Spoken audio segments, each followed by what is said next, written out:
Hi family, ഞാൻ ഇന്നത്തെ അമ്പലത്തിലേക്ക് പോവാണേ. ഞങ്ങളുടെ വീടിന്റെ അടുത്തുള്ള അമ്പലത്തിൽ പോകുന്ന വഴിയാണ് ഈ വീഡിയോ എടുക്കുന്നത്. കൂടെ അനിയനും അമ്മയും ഉണ്ട്.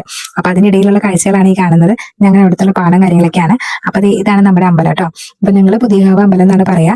അപ്പോൾ കുറെ നാളെ അമ്പലത്തിലൊക്കെ പോയിട്ട് അനിയന്റെ എക്സാം കഴിഞ്ഞപ്പോൾ അമ്മ പറഞ്ഞു നമുക്കൊന്ന് അമ്പലത്തിൽ പോയാലോ എന്ന് വിചാരിച്ചു. അങ്ങനെ ഇറങ്ങിയതാണ്. അങ്ങനെ അമ്പലത്തിന്റെ മുൻഭാഗമാണ് ഈ കാണുന്നത്. അങ്ങനെ ഞങ്ങൾ അമ്പലത്തിന്റെ ഉള്ളിലൊക്കെ കയറി. അങ്ങനെ ഉള്ളിൽ കയറിയ വീടൊന്നും നമ്മൾ എടുത്തൊന്നുമില്ല കേട്ടോ. അത് പുറത്തുള്ള ഭാഗങ്ങളാണ്. അവിടെ നിന്ന് ഞങ്ങൾ പിന്നെ കൊടുങ്ങല്ലൂർ അമ്പലത്തിലേക്കാണ് പോയത്. അപ്പൊ കൊടുങ്ങല്ലൂർ അമ്പലത്തിൽ എത്തിയപ്പോൾ ഉള്ള കാഴ്ച കാണുന്നത് കേട്ടോ. ഒരുപാട് ഭക്തജനങ്ങൾ ഉണ്ടായിരുന്നു. കാരണം ഭരണിയൊക്കെ കഴിഞ്ഞിട്ട് നടതിറക്കലും കാര്യങ്ങളൊക്കെ ആയിരുന്നല്ലോ. പിന്നെ സ്കൂൾ കൂട്ടി. അപ്പൊ ഒരുപാട് ഭക്തജനങ്ങൾ ഉണ്ടായിരുന്നു. കുട്ടികളുണ്ടായിരുന്നു, അമ്മമാരുണ്ടായിരുന്നു, അപ്പന്മാരുണ്ടായിരുന്നു, അമ്മമാരുണ്ടായിരുന്നു. ഒരുപാട് ഭക്തജനങ്ങൾ ഉണ്ടായിരുന്നു. അങ്ങനെ കുറച്ചധികം നേരം ക്യൂ നിന്നിട്ടാണ് ക്ഷേത്രത്തിന്റെ ഉള്ളിലേക്ക് നമ്മൾ പ്രവേശിച്ചത്. അങ്ങനെ ഞങ്ങൾ അന്നദാനം കഴിക്കാനായിട്ട് പോയി. അന്നദാനം കഴിക്കാൻ പോയപ്പോഴും അവിടെയും ക്യൂ തന്നെയായിരുന്നു.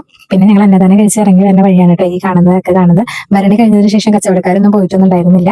അങ്ങനെ കുറച്ച് നേരം ആൽത്തറയിൽ റെസ്റ്റ് എടുത്തതിന് ശേഷം പിന്നെ ഞങ്ങൾ ബസ് കയറി വീട്ടിലേക്ക് വന്നു. അപ്പൊ ഇത്രയുള്ള നമ്മുടെ ഇന്നത്തെ വീഡിയോ. അപ്പോൾ നെക്സ്റ്റ് വീഡിയോ നമുക്ക് വീണ്ടും കാണാം. അതുവരെ എല്ലാവർക്കും ബൈ, ലവ് യു.